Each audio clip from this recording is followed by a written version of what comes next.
A Turquia de hoje é uma fascinante mistura de grandes e agitadas cidades e áreas agrícolas férteis e ricas, onde as uvas crescem sob o céu azul. Seu povo é trabalhador e receptivo aos estrangeiros. Os turistas vêm aqui para conhecerem cidades da história bíblica ou para percorrerem locais que um dia dominaram a paisagem da antiga Anatólia.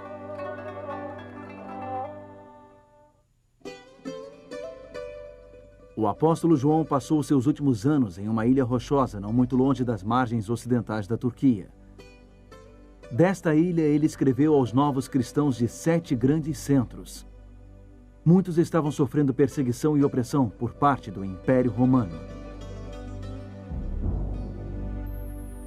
No programa de hoje, iremos até as ruínas da cidade de Éfeso e analisaremos a carta que João escreveu para os cristãos dali. Este lugar entre a Europa e a Ásia, hoje chamado de Istambul, tem milhares de histórias para contar. Dramáticas histórias sobre o conflito de impérios e a colisão de crenças. Mas viemos à Turquia em busca de uma história em particular. Ela aconteceu há 2000 anos. Nós vamos acompanhar algumas das mais importantes cartas da história até seus 7 locais de destino, nesta parte do mundo, denominada Ásia Menor. Essas cartas contêm prescrições para pessoas com problemas, todo tipo de problemas. Nestas cartas encontraremos remédios para aliviar corações feridos.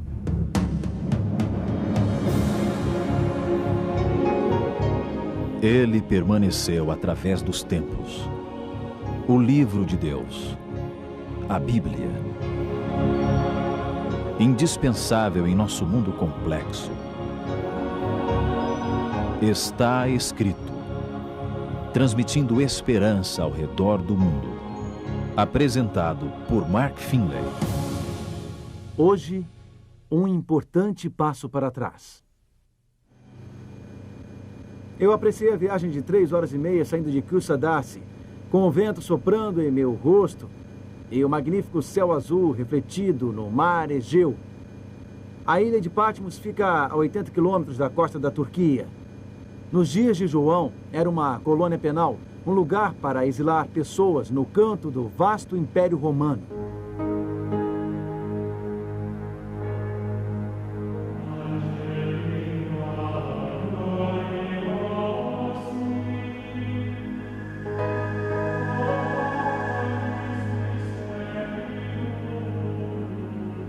Aqui, nesta ilha solitária e deserta, com apenas 15 quilômetros de comprimento, os oficiais do Império Romano exilaram um homem chamado João.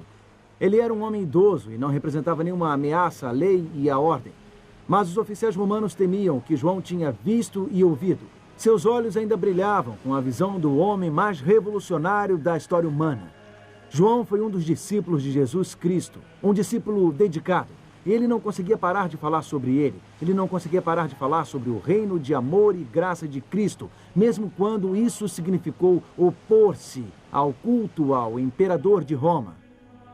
Assim, em sua velhice, João se viu sozinho nesta ilha rochosa, afastado de seus companheiros crentes, afastado das igrejas que ele havia fundado. Mas um dia este exilado recebeu um visitante. Não foi ninguém que os soldados romanos permitiram visitá-lo. Foi alguém que já havia caminhado sobre as águas, alguém que já havia acalmado uma tempestade.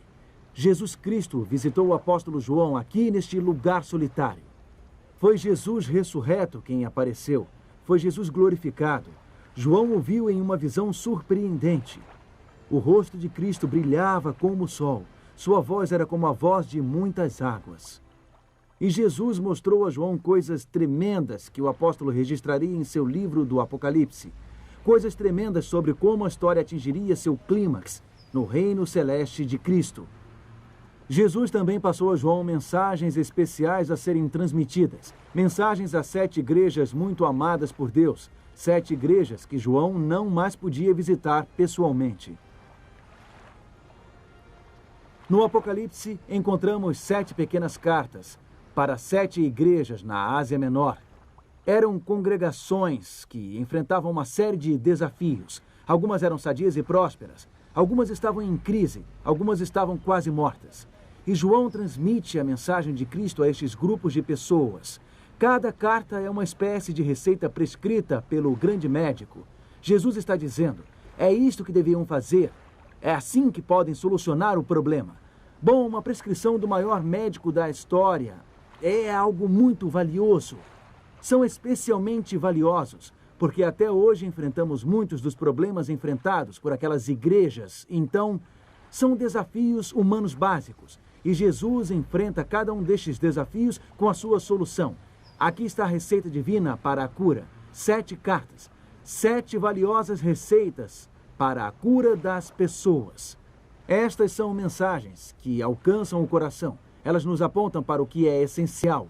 Elas nos indicam o que funciona.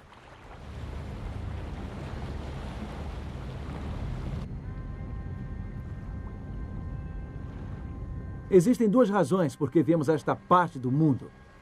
Primeiro, apesar das 7 igrejas indicadas no Apocalipse não mais existirem, a mensagem que o nosso Senhor lhes deu é relevante agora, para o novo milênio.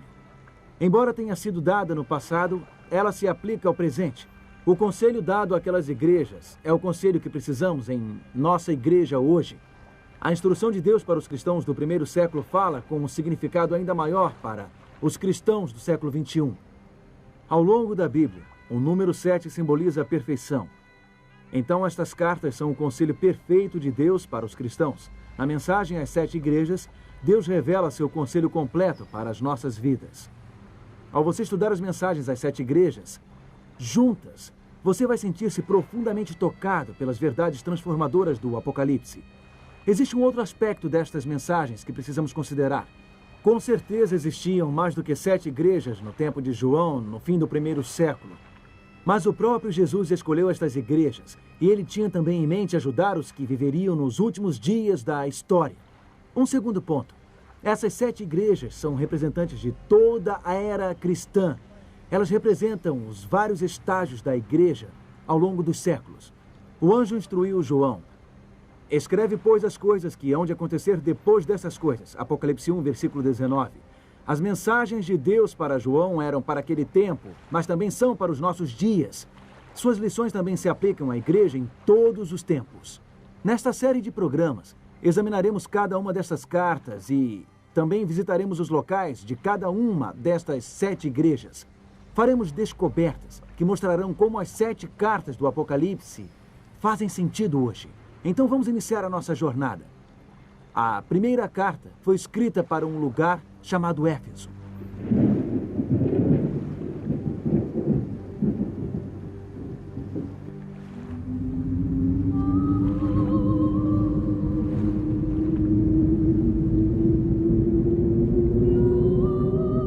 Éfeso era uma das cidades mais orgulhosas do Império Romano. Orgulhosa de sua grande biblioteca e teatro e do famoso templo de Ártemis. Era a capital da Ásia Menor e um centro comercial importante. Hoje é considerada a cidade antiga mais bem conservada da Turquia, embora seja apenas um reflexo de seu glorioso passado. As belas e grandiosas ruínas ainda atraem muitos turistas que apreciam sua beleza, apesar dos danos causados pelo tempo. Arqueólogos tentam reconstruir como deve ter sido a vida aqui nos dias do apóstolo Paulo e de João, pois ambos viveram aqui. Éfeso possui uma história extraordinária. A palavra Éfeso significa desejável. A igreja no século I se destacou por seu zelo e pureza doutrinária. Cheios do Espírito Santo, os cristãos do Novo Testamento falavam de Cristo em toda parte. As forças do inferno foram abaladas, milhares aceitaram a Cristo. Falando sobre o rápido crescimento do cristianismo, um escritor romano disse: "Vocês estão em toda parte, em nosso exército, em nossa marinha, em nossas lojas, em nossas escolas, em nossas prisões, em nossas casas. Vocês estão até mesmo em nosso Senado." Nos primeiros séculos, o cristianismo cresceu rapidamente. O grande teatro de Éfeso comportava 25 mil pessoas. Ele costumava ficar lotado para as peças dos escritores clássicos gregos e romanos. Um dia, há muito tempo, essas pedras ecoaram altos gritos, clamores apaixonados, mas não eram as vozes dos atores. Uma multidão furiosa havia se reunido. Eles gritavam: "Grande é a Diana dos Efésios." Cada vez mais alto, eles repetiam estas palavras no frenesi. A multidão havia trazido 2 cristãos para cá 2 companheiros do apóstolo Paulo. Os efésios entraram em pânico ao ouvirem falar do evangelho que Paulo pregava. Representava uma ameaça para a deusa deles, Diana, mais conhecida pelo seu nome grego, Ártemis. O templo de Ártemis, em Éfeso, era uma das 7 maravilhas do mundo antigo. Os efésios tinham muito orgulho de sua deusa local, cultuada, segundo afirmavam, no mundo inteiro. É por isso que eles manifestaram sua oposição a esta nova doutrina, esta nova fé. Eles tinham certeza de que estavam do lado certo, o lado da deusa Ártemis. Então, como eles expressaram sua lealdade? Eles queriam matar os 2 cristãos naquela mesma hora. Como estrangeiros ousaram desafiar a grande Ártemis. Felizmente, o sacerdote da cidade conseguiu impedir a multidão de cometer um crime. Ele os convenceu de que se tivessem algo contra alguém, eles deveriam levar a queixa para o tribunal. O que os efésios pagãos demonstraram neste teatro é que você pode gritar bem alto as suas ideias e estar convencido de ter razão e ainda assim continuar vazio por dentro. Vazio de amor, vazio de graça. A primeira carta no livro de Apocalipse é a mensagem de Cristo à igreja de Éfeso. E Jesus aborda justamente este problema que atormentava os pagãos. Ele lida com o problema de esbravejar em nome da verdade, defender firmemente a verdade, porém permanecendo vazio por dentro. Só que Jesus está se dirigindo a crentes, aos crentes de Éfeso. Esta igreja, a Basílica de São João, foi construída em homenagem ao apóstolo pelo imperador Justino no VI século. A tradição diz que os restos mortais do apóstolo foram enterrados bem aqui, a seu próprio pedido. A carta aos Efésios é a mensagem de Cristo de que o que aconteceu no teatro, muitos gritos, porém pouco conteúdo, também acontecia aqui, na igreja cristã. Vamos observar esta carta. Ela encontra-se em Apocalipse, capítulo 2, começando com o verso 2. Conheço as tuas obras, tanto o teu labor como a tua perseverança, e que não podes suportar homens maus, e que puseste à prova os que a si mesmos se declaram apóstolos e não são, e os achaste mentirosos, e tens perseverança e suportaste provas por causa do meu nome, e não te deixaste esmorecer. Esta era a força dos crentes em Éfeso. Eles eram sérios, eles eram atentos, eles eram zelosos, eles não toleravam transgressores, eles expunham falsos apóstolos, eles sabiam separar a verdade do erro. O versículo 6 reconhece que os cristãos efésios odiavam as obras de uma seita conhecida como Nicolaítas. Estes crentes defendiam firmemente a verdade, a doutrina correta. Eles eram contra a acomodação. Eles viam os erros com clareza, mas o que eles não viam muito bem era o que estava acontecendo em seus corações. Ouça o versículo 4. Tenho, porém, contra ti que abandonaste o teu primeiro amor. Os efésios haviam perdido o seu primeiro amor. Quando eles aceitaram Cristo e experimentaram a sua graça, Deus lhe encheu de amor. Isto é o que acontece com as pessoas que aceitam a Cristo. Eles se enchem de devoção a Cristo. Mas agora, depois de algum tempo, esse primeiro amor havia esfriado. Eles ainda defendiam a verdade da graça de Deus. Eles se tornaram habilidosos em expor qualquer um que se desviasse da doutrina correta. Mas eles não estavam mais agindo em amor. E, como consequência, estavam correndo o risco de se tornarem como aquelas pessoas no teatro, esbravejando em defesa de uma causa, proclamando sua lealdade, porém vazias e frias por dentro.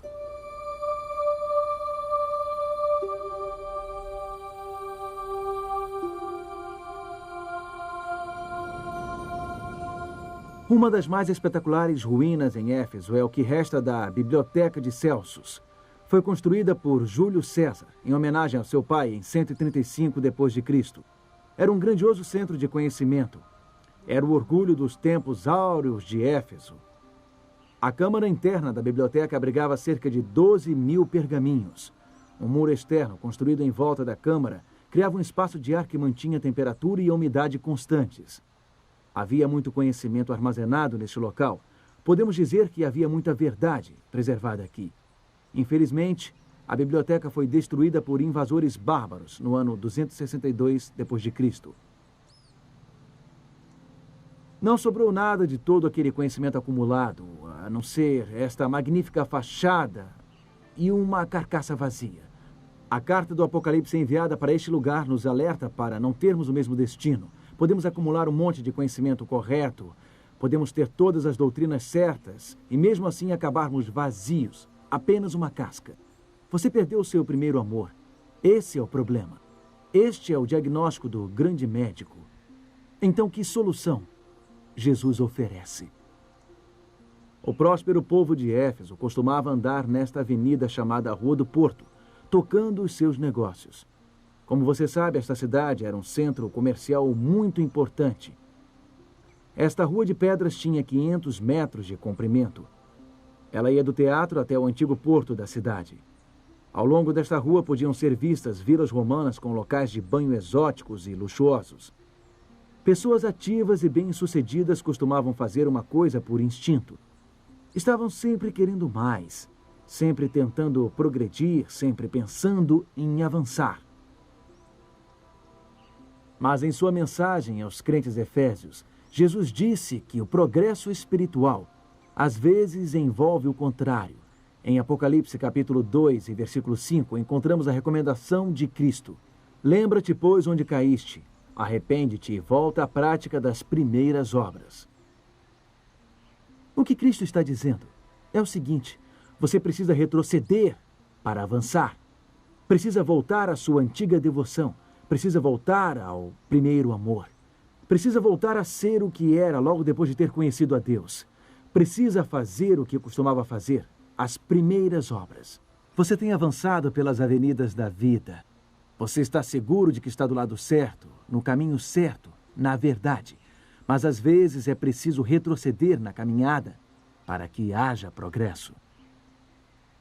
Às vezes precisamos parar com as nossas atividades em prol da verdade. Precisamos parar com a nossa marcha para a frente, sempre correndo, sempre ocupados. Precisamos nos lembrar de como era quando recebemos a dádiva do primeiro amor, assim que aceitamos o Senhor, assim que respondemos ao seu chamado com pura devoção. Quase todos nós podemos nos lembrar quando Deus tocou nossa vida com poder, quando nossos sentidos foram despertados. Podemos nos lembrar do tempo em que estávamos animados na fé. E muitos de nós achamos que não poderemos experimentar isto novamente, que não conseguiremos reacender aquele entusiasmo juvenil ou aquela antiga devoção ou a intensidade daquelas experiências. Mas Jesus nos dá esta prescrição. Lembre-se. Lembre-se de como você era. Não aceite que tenha acabado de vez para sempre. Arrependa-se da negligência das coisas espirituais. Arrependa-se de sua frieza e faça as primeiras obras. Faça o que costumava fazer. Às vezes nós progredimos dando um grande passo para trás. Sabe, a cidade de Éfeso estava, de certa forma, sempre tentando retroceder. Aqui é onde a Rua do Porto terminava e o porto começava. Os navios atracavam aqui e descarregavam suas mercadorias. Hoje este local fica a mais de 5 quilômetros do mar. Os efésios tinham um problema. Eles construíram a cidade à beira de um maravilhoso porto, mas o porto vivia assoreando. O rio despejava seu acúmulo de sedimentos na beira do mar. Bom, vários oficiais romanos tentaram fazer o porto voltar ao que ele havia sido. Tentaram aprofundar o canal. O imperador Adriano até mesmo tentou desviar o curso do rio. Mas, por fim, essas tentativas fracassaram e Éfeso teve que ser abandonada. Os efésios não puderam retroceder. Eles não conseguiram salvar o seu belo porto. Hoje, o porto de Kilsadace é o mais próximo acesso marítimo. O vale assoreado destruiu um maravilhoso acesso comercial. A cidade teve que se mudar. O tempo não pode voltar. Mas na vida espiritual, nós podemos voltar atrás. E podemos fazer isso graças a Cristo, a água da vida. Podemos enfraquecer na fé. E podemos perder a nossa devoção, mas Cristo não muda. A água da vida não se altera. Como Hebreus capítulo 13, versículo 8 nos diz, Jesus Cristo, ontem e hoje é o mesmo e o será para sempre. Cristo ainda é capaz de nos inspirar intensa devoção, ainda é capaz de nos encher de amor. Mas no curso natural dos acontecimentos, nossa vida espiritual costuma assorear. Fica obstruída pelas tarefas cotidianas, oprimida pelos afazeres do dia a dia e preocupações. Então lembre-se do que Jesus, a água da vida, aconselha. Retorne ao primeiro amor. Faça o que costumava fazer. O que você fazia assim que conheceu a Deus? O que as pessoas fazem logo após a conversão? Costumam conversar muito com Deus, costumam ouvir muito a Deus, estudar muito a sua palavra. Elas mantêm linhas diretas de comunicação com Deus através do estudo da Bíblia e da oração. Em outras palavras, não fazem apenas obras religiosas, não se ocupam apenas em defender a verdade ou expor o erro. Elas se concentram em cultivar uma conexão direta com Deus, com Cristo. Esta é a vida espiritual que faz diferença. E na vida espiritual podemos mudar para o porto seguro, podemos mudar para perto da água da vida. Não precisamos ficar a 5 quilômetros de distância, assoreados. Jesus, a água da vida, continua o mesmo. Ele continua a mesma fonte de vida espiritual. Só precisamos beber de sua palavra. Só precisamos manter uma conexão direta com Ele. O que Jesus está nos dizendo nesta mensagem aos Efésios é que, a fim de sentirmos o que antes sentíamos, precisamos fazer o que antes fazíamos. Ações saudáveis conduzem a emoções saudáveis. Podemos redescobrir esse primeiro amor, restabelecendo esta conexão direta.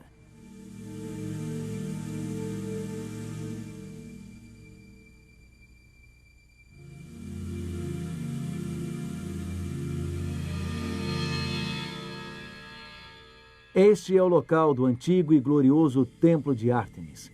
A construção original tinha 130 metros de comprimento e 18 metros de altura, com 120 colunas. Infelizmente, esta única coluna é tudo o que resta de uma das 7 maravilhas do mundo antigo.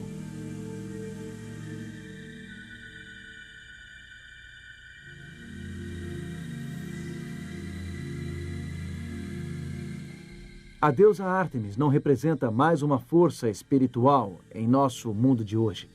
Podemos ver sua imagem no museu, a representação da deusa da fertilidade. Mas ela não possui ardentes seguidores hoje. Aquelas vozes apaixonadas do teatro estão caladas. Aquelas vozes não ressoam mais. Sim, podemos esbravejar em nome da verdade e ainda assim estarmos vazios por dentro. Vazios de amor e de graça, como aqueles antigos Efésios. É por isso que esta carta, vinda daquela ilha rochosa no mar Egeu para esta cidade milenar, tem uma mensagem tão importante para nós hoje. É a prescrição de Cristo para um povo espiritualmente doente. Ela está nos dizendo que podemos recuperar nosso primeiro amor. Está nos dizendo que podemos progredir ao darmos um grande passo para trás. Está nos dizendo que podemos lembrar, podemos mudar. Podemos fazer as primeiras obras, podemos fazer o que fazíamos. E a fonte de água viva, o imutável Jesus Cristo, nos capacitará a experimentarmos o que já vivenciamos. Um barco sem um capitão fica sem rumo. Talvez você tenha se afastado daquele primeiro amor, daquela primeira experiência espiritual. Talvez você ache que aquele tempo não voltará. Talvez você sinta que foi longe demais, que já fez coisas erradas demais na sua vida. Mas Jesus continua o mesmo. Ele continua o mesmo Deus que lhe recebeu de braços abertos. Ele continua o mesmo Deus que lhe conquistou por sua graça. E pode reaquecer seu coração, pode renovar a sua alma.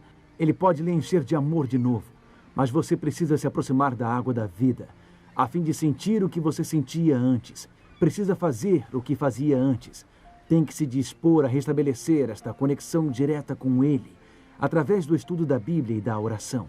Tem que passar algum tempo com Ele. Você tem que se dispor a fazer as coisas que costumava fazer. Por que não assumir este compromisso? Por que não dizer a Jesus bem agora que você voltará a orar todo dia, que você buscará comunhão com Ele? Por que não dizer a Ele bem agora que você irá ler a sua palavra e seguir a sua vontade? Por que não fazer isso agora? Tome esta decisão enquanto oramos. Querido Pai, muito obrigado por se preocupar tanto conosco. Muito obrigado por teus conselhos de amor. Nos arrependemos de nossa frieza, de nossa indiferença. Queremos retornar àquele primeiro amor, àquela proximidade com o Senhor. Por favor, ajude-nos a adquirir o hábito de passar cada dia de tempo de qualidade contigo. Ajude-nos a desenvolver uma comunicação genuína contigo através da oração. Obrigado em nome de Jesus, nosso Senhor e Salvador. Amém. Você acabou de assistir ao primeiro programa da série Cartas de uma Ilha Solitária, que está sendo apresentada por Mark Finley. Enquanto isso, nós estamos preparando para você uma série especial do Está Escrito.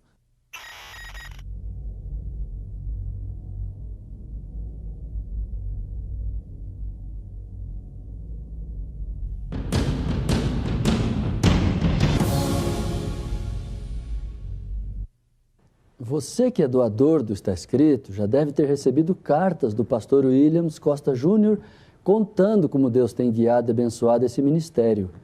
Recentemente, uma doadora que mora na cidade de Niterói, estado do Rio de Janeiro, entrou em contato conosco e disse que o maior sonho de sua vida seria conhecer pessoalmente o pastor Williams.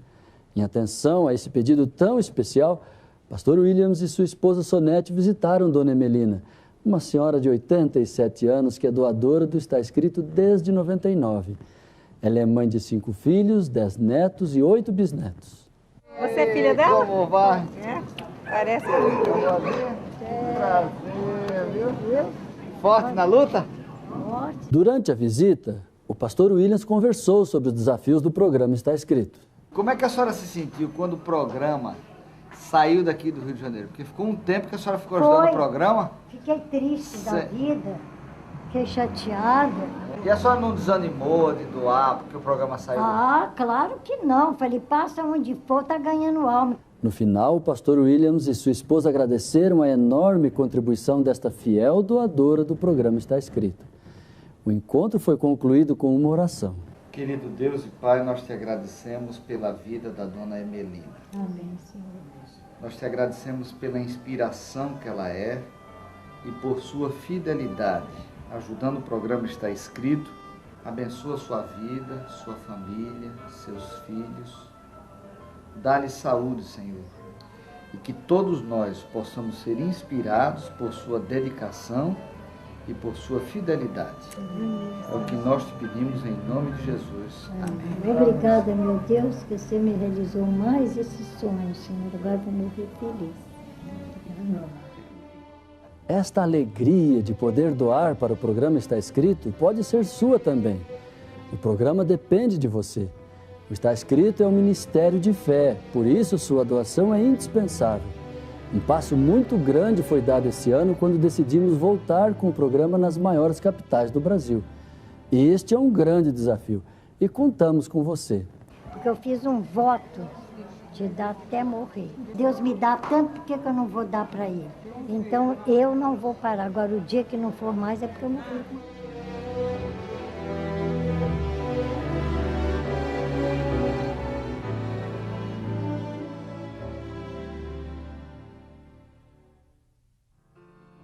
O programa Está Escrito oferece a você um curso bíblico inteiramente grátis. Este curso vai auxiliar você em seus estudos e o ajudará a encontrar respostas para suas mais intrigantes perguntas. Peça agora mesmo o curso bíblico A Bíblia Ensina. Ligue para 0300 789 1111 ou escreva para Programa Está Escrito, Caixa Postal 1800, CEP 20.001 970, Rio de Janeiro. O que aconteceria se lhe tirassem tudo que você tem? E se você tivesse que sofrer perseguições e até morrer por sua fé? O povo de Esmirna enfrentou estes desafios. Esteja comigo semana que vem, em Esmirna, aqui na Turquia, a segunda das 7 igrejas.